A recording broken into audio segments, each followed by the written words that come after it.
ইরানি সেনাপ্রধানের হুঙ্কারে loose motion নেতানিয়াহুর। নিচে পড়ে বলছে, আবার মার দেখি।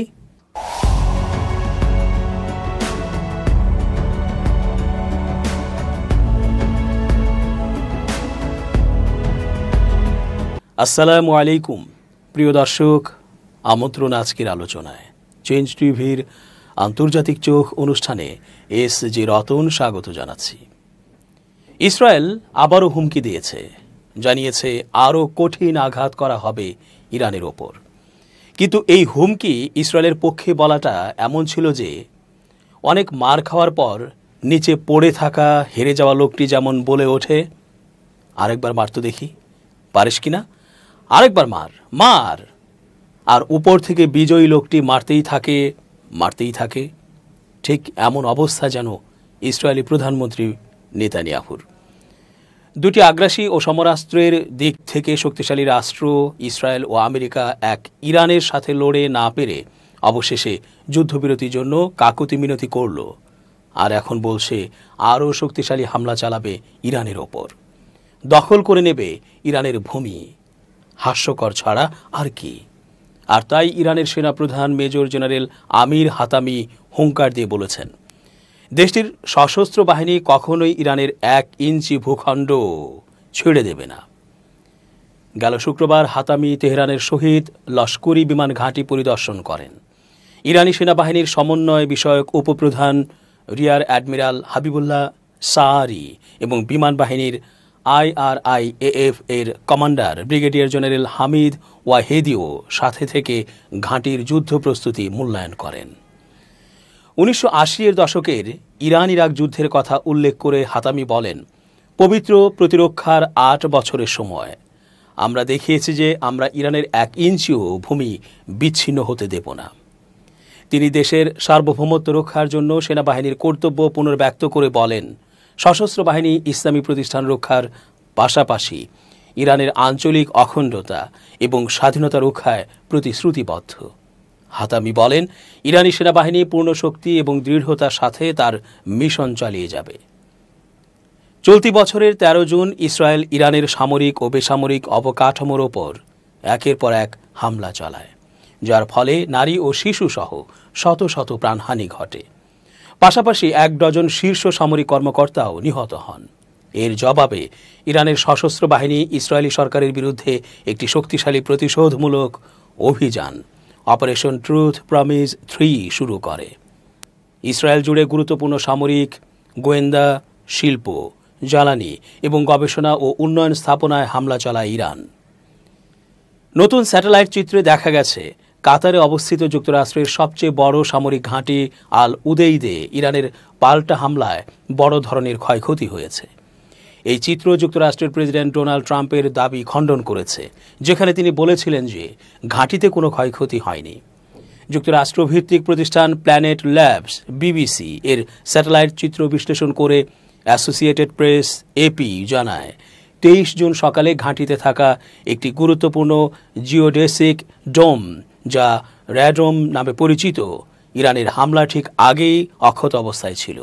কিন্তু 25 জুনের পরবর্তী চিত্রে দেখা যায় র্যাডোমটি নেই এবং পাশের ভবনে আগুনে পোড়া চিহ্ন ও ক্ষতির দৃশ্য স্পষ্ট। এই র্যাডোমের ভেতরে ছিল মডার্নাইজেশন এন্টারপ্রাইজ টার্মিনাল MET নামের একটি অত্যাধুনিক উপগ্রহ যোগাযোগ ব্যবস্থা, যার মাধ্যমে যুক্তরাষ্ট্রের সেনা সদস্যরা সেন্ট্রাল কমান্ডের আওতায় থাকা অঞ্চল থেকে বিশ্বব্যাপী সামরিক নেতৃত্বের সঙ্গে নিরাপদভাবে তথ্য আদান প্রদান করতে পারতেন। 2016 সালে প্রায় $15 মিলিয়ন ব্যয়ে এই MET সিস্টেমটি আল উদেইদ ঘাঁটিতে স্থাপন করা হয়েছিল। এটি ছিল যুক্তরাষ্ট্রের বাইরে প্রথম MET, যাতে অ্যান্টি জ্যামিং প্রযুক্তিও ছিল। 22 জুন যুক্তরাষ্ট্র ইরানের নাতাঞ্জ, ফোর্দো এবং ইস্পাহান শহরের পারমাণবিক স্থাপনাগুলিতে একতরফা বিমান হামলা চালায়। এর জবাবে পরদিন 23 জুন ইরান আল উদেইদ ঘাঁটিতে একযোগে ক্ষেপণাস্ত্র হামলা চালায়। ইরান এই অপারেশনের নাম দিয়েছে অপারেশন টিডিংস অব ভিক্টরি। ইরানি হামলার পরও ডোনাল্ড ট্রাম্প তার সোশ্যাল মিডিয়া প্ল্যাটফর্ম ট্রুথ সোশ্যালে পোস্ট দিয়ে এই হামলাকে দুর্বল বলে অভিহিত করেন এবং যুক্তরাষ্ট্র ও তেল আবিবের পক্ষে একতরফা অস্ত্রবিরতির ঘোষণা দেন। এখন পর্যন্ত যুক্তরাষ্ট্র বা কাতার সরকার থেকে হামলায় ঘাঁটির ক্ষয়ক্ষতি সম্পর্কে কোনো আনুষ্ঠানিক বক্তব্য আসেনি। এদিকে মার্কিন রাজনৈতিক বিশ্লেষণধর্মী ওয়েবসাইট দ্য হিল তাদের এক মতামত নিবন্ধে আল উদেইদ ঘাঁটি বন্ধ করার আহ্বান জানিয়েছে। তারা বলেছে, এই ঘাঁটি এখন কেবল সামরিকই নয়, রাজনৈতিক দৃষ্টিকোণ থেকেও যুক্তরাষ্ট্রের জন্য একটি বোঝা।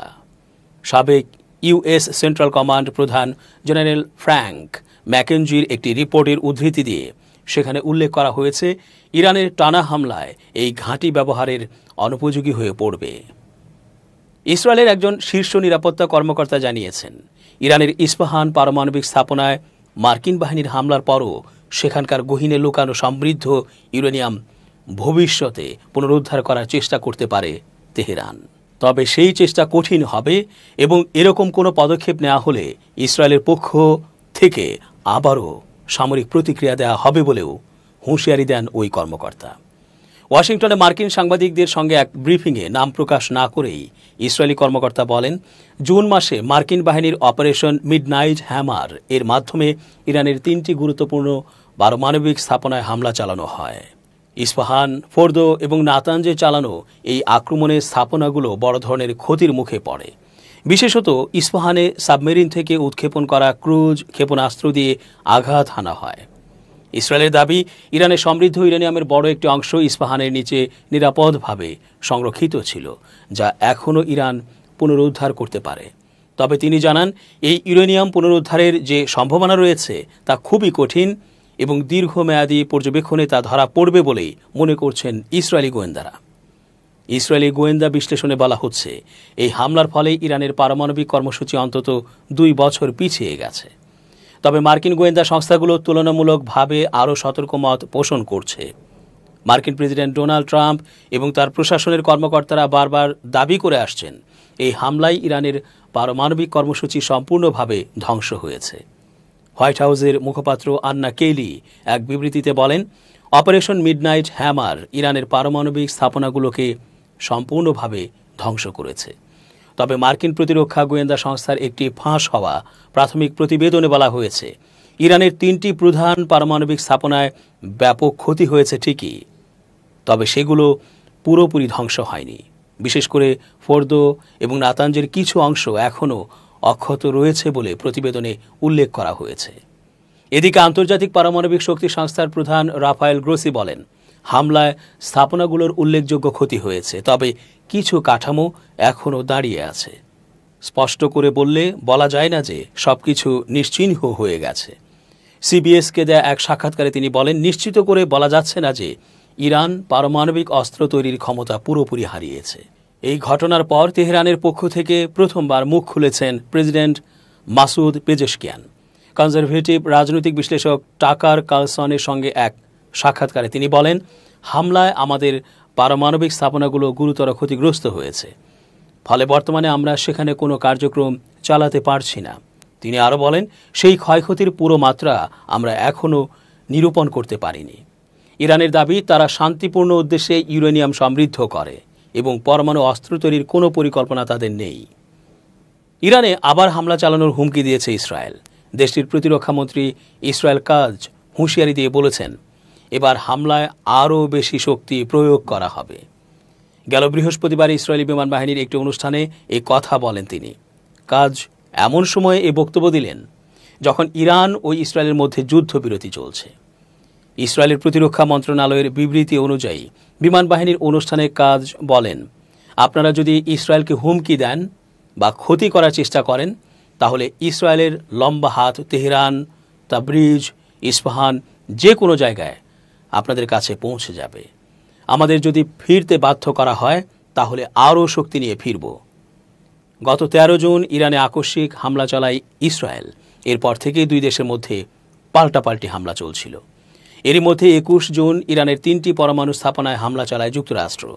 উত্তপ্ত এই পরিস্থিতির মধ্যে মার্কিন প্রেসিডেন্ট ডোনাল্ড ট্রাম্পের মধ্যস্থতায় 24 জুন যুদ্ধবিরতিতে রাজি হয় ইরান ইসরায়েল।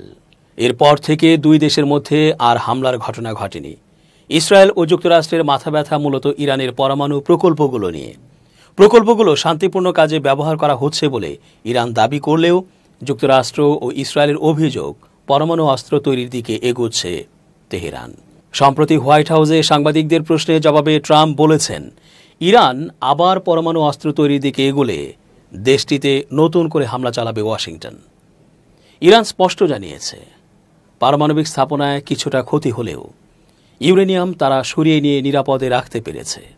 ফলে তারা এখন শুধু অভ্যন্তরীণ প্রয়োজনে সেই ইউরেনিয়াম ব্যবহারে সীমিত থাকবে না, বরং তারা এটা দিয়ে একের পর এক পারমাণবিক অস্ত্র তৈরি করতে থাকবে। কারো বাপের সাধ্য থাকলে যেন ইরানকে থামাতে আসে।